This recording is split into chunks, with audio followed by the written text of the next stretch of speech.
अस्सलाम वालेकुम स्टूडेंट्स, उम्मीद आप सब खैरियत से हैं। फ़िज़िक्स फर्स्ट ईयर एफएससी का कोर्स हमने स्टार्ट लिया हुआ था। पहले 3 चैप्टर तो इसके कंप्लीट हो गए हैं। चैप्टर नंबर 4 हमने इसका स्टार्ट किया हुआ है, जिसका नेम हमारे पास है वर्क एंड एनर्जी। और आज का इसका टॉपिक है टॉपिक नंबर 2.3 और 2.4 पावर एंड एनर्जी। इसको हम डिटेल से डिस्कस करेंगे। तो सबसे पहले यहाँ पे टॉपिक हमारे पास है पावर। तो पावर को अगर मैं डिफ़ाइन करूँ तो इसकी डेफिनेशन इस तरह: power is defined as the rate of transfer of energy. कि जब भी हमारे पास एनर्जी ट्रांसफ़र होती है तो इसको हम कहते हैं पावर। एक और डेफिनेशन अगर इसकी करें, जो सिंपल डेफिनेशन है, the amount of work done by a body in 1 second. कि 1 सेकेंड के बीच में अगर हमारे पास एक बॉडी 1 जूल का काम करे तो उसको हम बोलेंगे कि ये इसकी पावर है। तो इसका अगर मैथमेटिकल फॉर्म देखें तो power is equal to W divide by T आ गया। अब यहाँ पर हम इस फार्मूला को थोड़ा रिन्यू करते हैं। डब्ल्यू हमारे पास जो है वो बराबर होता है एफ डी के, तो हम यहाँ पर इसकी जगह एफ डी भी लिख सकते हैं। तो यहाँ पर देखें power is equal to F dot D divide by T, और डी डिवाइड बाई टी हमारे पास बराबर होता है वेलोसिटी के, तो हमने इसको रिन्यू कर दिया F is equal to F dot V. तो हमारे पास दो फार्मूलाज यहाँ पर बन गए, लेकिन हम सिंपली जो फार्मूला इसका यूज़ करते हैं वो है power is equal to W divide by time. इसकी एक्सप्लेनेशन देखते हैं। तो हमारे पास मुख्तलिफ़ मशीन जो है वो पावर की बिना पर भी जो है फ़रोख्त की जाती हैं या उनको सेपरेट किया जाता है।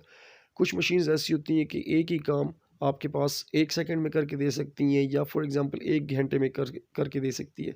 लेकिन वही वाला काम आपको दूसरी मशीन 2 या 3 घंटों में करके दे सकती है। तो मीन्स दैट एक मशीन आपको जल्दी काम करके दे रही है और दूसरी मशीन आपको स्लो काम करके दे रही है, देर से काम करके दे रही है, टाइम ज़्यादा ले रही है, कंज्यूम कर रही है आपका टाइम। तो इसका मतलब ये हुआ कि आपके पास एक की पावर ज़्यादा है और एक की पावर आपके पास कम है। पावर का यूनिट निकालते हैं। पावर का जो फार्मूला है वो है वर्क डिवाइड बाय टाइम, और वर्क का हमारे पास जो यूनिट है वो है जूल, जबकि टाइम का यूनिट है सेकंड। तो एक लिहाज से हमारे पास पावर का यूनिट हो गया जूल पर सेकंड, और जूल पर सेकंड हमारे पास बराबर होता है 1 वाट के। इसके और भी हमारे पास यूनिट है, ऑर्स पावर भी हमारे पास है, और 1 आवर्स पावर बराबर होता है 746 वाट की। मीन्स दैट हमारे पास जो आवर्स पावर है ये बहुत बड़ा यूनिट है, जबकि वाट हमारे पास छोटा यूनिट है। आज का टॉपिक हमारे पास है एनर्जी से रिलेटेड। सो हमारे पास जो बहुत ज़्यादा कॉमन हमारे पास एनर्जीज़ हैं, उसमें से एक हमारे पास है काइनेटिक एनर्जी, और दूसरी हमारे पास होती है potential energy. So kinetic energy को हम यहाँ पर एक्सप्लेन करेंगे, और इसी तरीके से हम पोटेंशियल एनर्जी को भी यहाँ पर एक्सप्लेन करेंगे। सो काइनेटिक एनर्जी को हम डिफ़ाइन इस तरीके से करते हैं कि हमारे पास एनर्जी की वो किस्म जो कि सिर्फ़ और सिर्फ मोशन की वजह से पैदा हो, उसको हम कहते हैं काइनेटिक एनर्जी।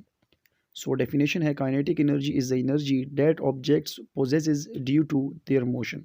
किसी भी मोशन की वजह से किसी भी बॉडी के अंदर जब कोई एनर्जी पैदा होती है तो उसको हम कहते हैं काइनेटिक एनर्जी। इसका हमारे पास फार्मूला है, kinetic energy is equal to 1/2 mv²। So यहाँ पर m हमारे पास शो करता है मास, जिसका यूनिट होता है किलोग्राम। v हमारे पास है वेलोसिटी, और वो भी हमारे पास वेलोसिटी का स्क्वायर है। वेलोसिटी का हमारे पास यूनिट होता है मीटर पर सेकंड।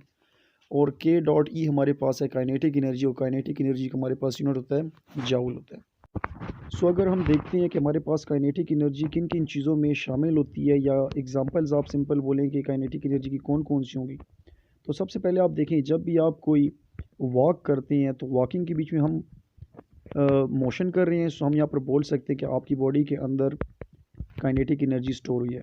इसी तरीके से अगर कोई बंदा गिर रहा है और गिरने के दौरान ये मोशन में है, सो इसको भी हम कहेंगे ये भी हमारे पास काइनेटिक एनर्जी इसके अंदर है।